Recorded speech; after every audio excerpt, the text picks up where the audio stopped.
we continue with the second part of Chapter 1, the Dhatus. In this part, let's talk about categories of the 18 Dhatus based on their different properties, characteristics, and so on. By doing this, we will have a better understanding of different factors and how they have different characteristics and maybe the relations as well. But first, let's take a look at the visible and the invisible. Visible and invisible. Well, among the 18 dhatus, only the visible form is visible, meaning can be seen by our eyes. So this vision, of course, let's be clear that this vision is more as the eyesight, as we talk about. It's not. Please don't confuse it with the path of vision, which is pure, the pure noble path. But that is another thing, as we will discuss in chapter 6. So the vision here means the eyesight, and the sense faculty of our eyes, plus the visible form. It means that our eyes apprehend its object, namely colors or shapes, will give rise to the eye consciousness. That's how we have the vision. And of course, the visible form contains 12 colors and 8 shapes. And we can recall from the previous lecture, we have 4 primary and 8 branch, 4 primary and another 8 supplementary or secondary colors. We also have 8 shapes that we already know. Just be aware that the visible form here is not equal as the rupa skandha or the form, because the form or the aggregate of the form has 11 factors, as we already know. So the visible form is only a part of it, that we have to be aware of it. The next group of comparison is resistant factors and non-resistant factors. In the 18 dhatus, the 10 sense elements in rupa skandha, namely our eyes, noses, ears, tongues, our bodies, plus the 5 objects, namely the visible form, the sound, the odor, the taste, and the tangibles. So these 10 sense elements that are exclusively material. They consist of the paramanus, and namely those infinitesimal particle, or the atoms, whatever you call them. These are resistant. So there's 5 sense faculties and 5 objects. But when we talk about resistance, of course here we mean the physical resistance. We just need to know in the same time that we have other kinds of resistance as well. For example, we have 3 types. If we talk about the physical resistance, we mean these 10. These 5 sense faculties and 5 objects. And the other 8, they are non-resistant. But besides this physical abstraction, meaning a material hindrance, like our hand cannot penetrate a wall, or a stone gets stuck in a pile of stones, and so on. We also have 2 other types. The second type of resistance is the cognitive obstruction, meaning that our mind or mental events can only have one object in one time, because this is a limited focus. And for example, when when our mind apprehends an object as our enemies, for example, hatred may arise. And when this hatred arises, other mental events like greed or doubt or other mental events will not or cannot simultaneously arise. So this is a mental focus limitation, and we call it cognitive obstruction. And the third type of resistance is the sensory restriction. They are faculty specific. For example, the eye consciousness, or our eyes or the eye consciousness can only apprehend the visual forms. And our ears and the ear consciousness can only apprehend sound. It cannot apprehend other objects like colors or tangibles or odors. So that's sensory restriction. When we talk about the cognitive obstruction, for example, when we say that at the same time only one, for example, the hatred, in the example we just mentioned, when hatred arises, greed cannot arise simultaneously. But be aware that at the same moment, it cannot arise. But in the next moment, yes, it can. This can change in a momentary manner. So in this moment, you see your enemy and hatred arises. In the next moment, you see people you love and then greed arises. That is totally fine, totally feasible. And then we come back to this these three resistances. Actually, we can do some practices like the fourfold analysis. We can select the physical obstruction and the sensory restriction, and we can make a fourfold analysis. For example, the first group that those which have this physical obstruction, but they don't have sensory restriction. And they are the 5 objects. They are materials consisting of the paramanus. Of course, they are physically resistant. They have this physical obstruction, but they cannot apprehend an object like mind or mental events. Therefore, they don't have any sensory restriction. It's nothing to do with this sensory functions.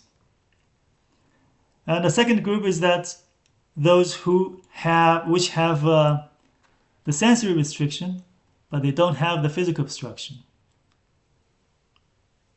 And that are those mind and mental events.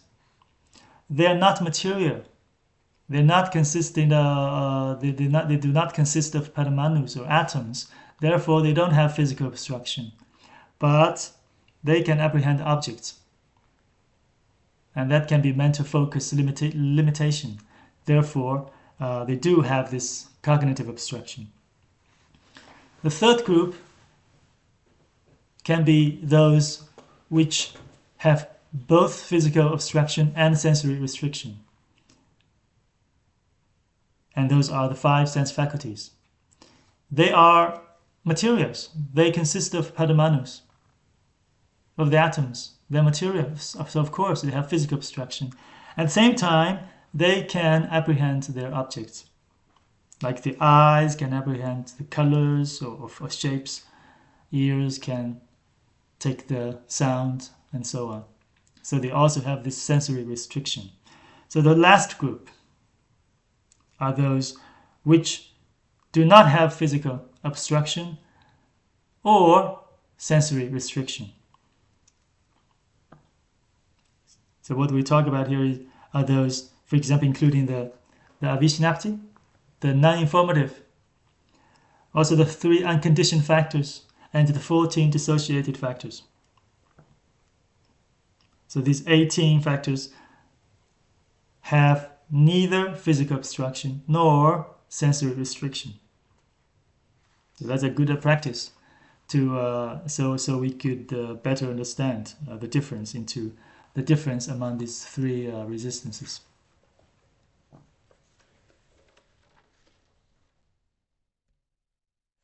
The next group of concepts that very important to know and understand is that these factors can be either good or bad or non-defined. So how many dhatus in the 18 dhatus are good, morally good in nature? How many are morally bad in nature, and how many are non-defined? Meaning not good, not bad, it's just non-defined. So let's take a look. The 10 resistant sense elements. That's what we have just mentioned. From eye to body, from visible form to the tangibles, these 10 physically resistant factors, minus the visible form and sound. So we have 8. These 8 are exclusively non-defined. They are only and always non-defined. So they're not good, not bad, and they will not ripen any retributive effect. For example, our eyes, our ears, our nose, or any colors or shapes, taste, odor, things like this. They must be non-defined, and they cannot be good or bad. You cannot say someone's eyes are good. You cannot say someone's noses are bad. It's impossible. And they will not have the power, the ability to ripen any retributive effect, because they are already the retributive effect. They are non-defined. The other 10 dhatus. The other 10 dhatus are of 3 types. So let's take them one by one. First, the visible form and the sound. They could be either good or bad or non-defined. When it is a bodily or vocal action triggered by a good mind or a good mental event, then yes, they are good. They are morally good in nature. For example, someone is paying homage to Buddha. Someone is chanting a sutta or dharani as his daily practice. Then the visible form and the sound is, of course, good in nature. And a bodily or vocal action triggered by a bad mind or mental event, that is morally bad in nature. For example, someone is slaughtering animals, or someone is making some harsh speech, is speaking some dirty words to other people. So these are morally bad. And also we have non-defined visible form or non-defined sound. That's in all other cases. For example, during our daily ordinary actions or talks, like when we are eating, when we are walking. So those are bodily or vocal action. They are non-defined. Also, those visible form and sound not belonging to human beings, not belonging to any sentient beings. For example, the mountains, or as a visible form, or the sound of wind in the nature. These are neither good nor bad, so they are non-defined. And when it comes to Dhamma Dhatu, or the sense element of Dhammas, which include the most factors, they can be good because some of them, for example, the good roots and factors associated or arising with these roots. So the good roots, like modesty or shamefulness, and factors associated with these good roots. And there are many actually, like faith, diligence, a lot. And also the cessation due to discernment or nirvana. These are included in Dhamma Dhatu. and they are good. They are good in nature. And quite the opposite, we also have the bad roots, like shamelessness or other factors associated with bad roots. And there's also a lot. There are quite a few bad mental events, like anger, hatred, or torpor. Not torpor, no. Anger, hatred, jealous. There's quite a few that are bad in nature. So then we also have non-defined. For example, the space. And the cessation not due to discernment. These are non-defined and always non-defined. You cannot say that a space is good, and you cannot say it is bad either. And the cessation not due to discernment. It only has a function preventing a future dharma to arise. So it is also non-defined.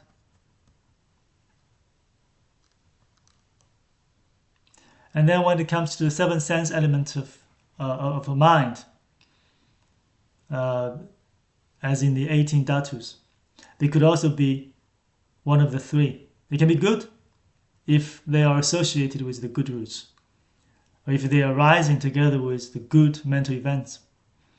They could be bad when associated with the bad roots, or some of the bad mental events. And they could be non-defined as well in other cases. So the examples for the first, good, when they are good. For example, our visual consciousness, when it is associated with faith in Buddha. When we walk into a temple and we saw a Buddha's statue, then we have faith.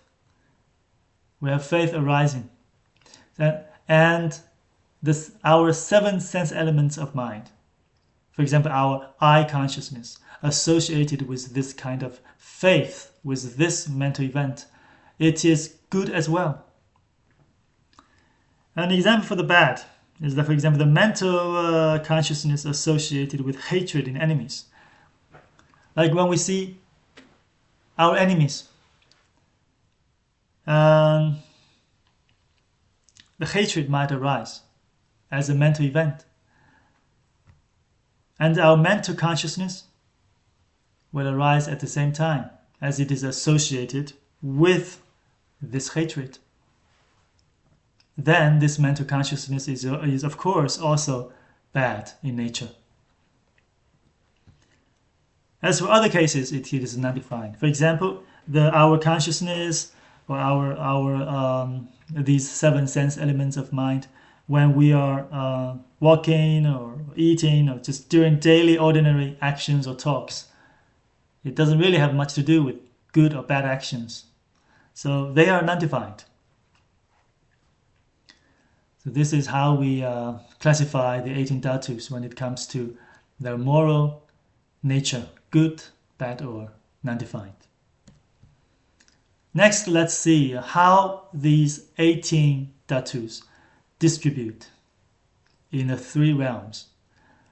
Like how many dhatus are found in the desire realm, how many are in the form realm, and how many in the formless realm.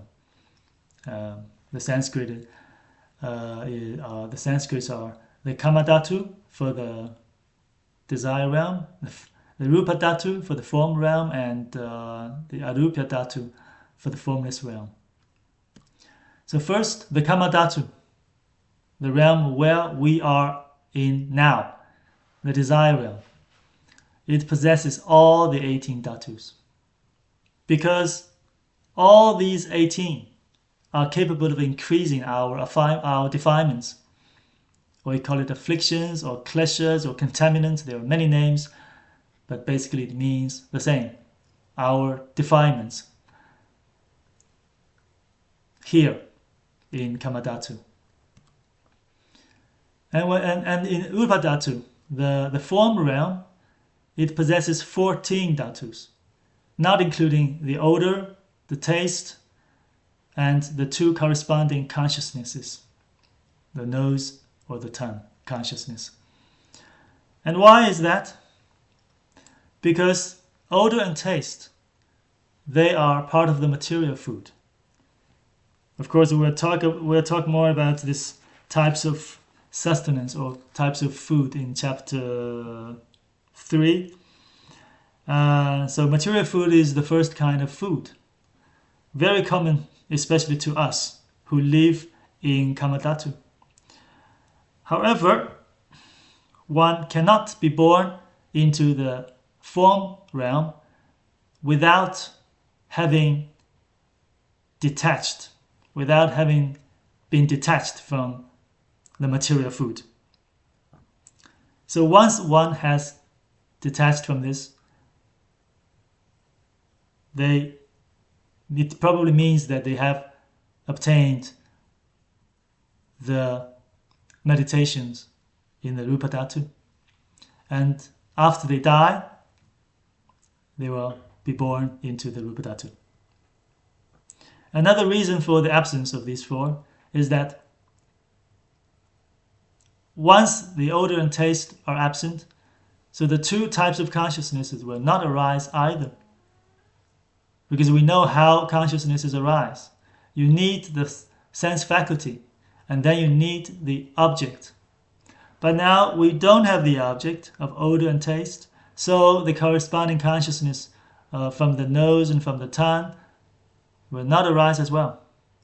But be aware that they do still have the nose and tongue, they do still have these sense faculties.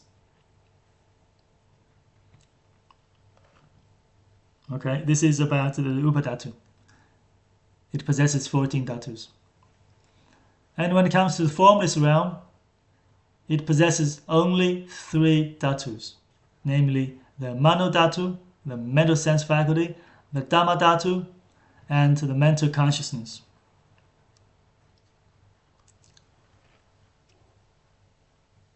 The Dhamma Dhatu, for example, they still possess the mental events like sensation, conception, and aggregate formations. This conception and sensation, of course, mainly apparent in the first 3 spheres in the formless realm, because as the name of the last sphere in the formless realm suggests, neither conception nor non-conception. So it is not so the conception is not very obvious in the last sphere. That's the place what we call Bhavagda. And the aggregates of formations, they are more obvious in Bhavagda. And the reason for absence of the other 15 is that in Arupa Dhatu, the formless realm, the 5 physical sense faculties and the 5 sense objects, they are absent. They don't exist there. So the beings, sentient beings who are born into the formless realm, they don't have eyes, ears, noses, and so on. They don't have a body. They don't have a physical body, and they don't have the objects like the colors, shapes, odor, taste, tangibles, nothing. So only the 3 dhatus left, because there's no sense faculty, there's no sense object. The corresponding sense consciousness will not arise either. That's why they have only 3 dhatus existing in Arupa Dhatu. But of course, we do have some debate on the absence of forms in Arupa Dhatu. We have two views. One says that there is absolutely no form in Arupa Dhatu, absolutely. And this is the view from the majority of Sarvastivadins, scholars, and also Theravada scholars. And there is another view who think that there are subtle forms, not very obvious, but there are very subtle forms existing in Arupa Dhatu. And this is the view from a minority in the Sautantikas and minority in Savastivada, a minority. But also the Sautantikas, they believe there are subtle forms in the formless realm. So this is about the distribution of the 18 Dhatus in the 3 realms. And we are right now in Kama Dhatu, the desire realm. Okay, we will continue with analysis of these 18 Dhatus from different angles. Next, we will discuss about pure and impure.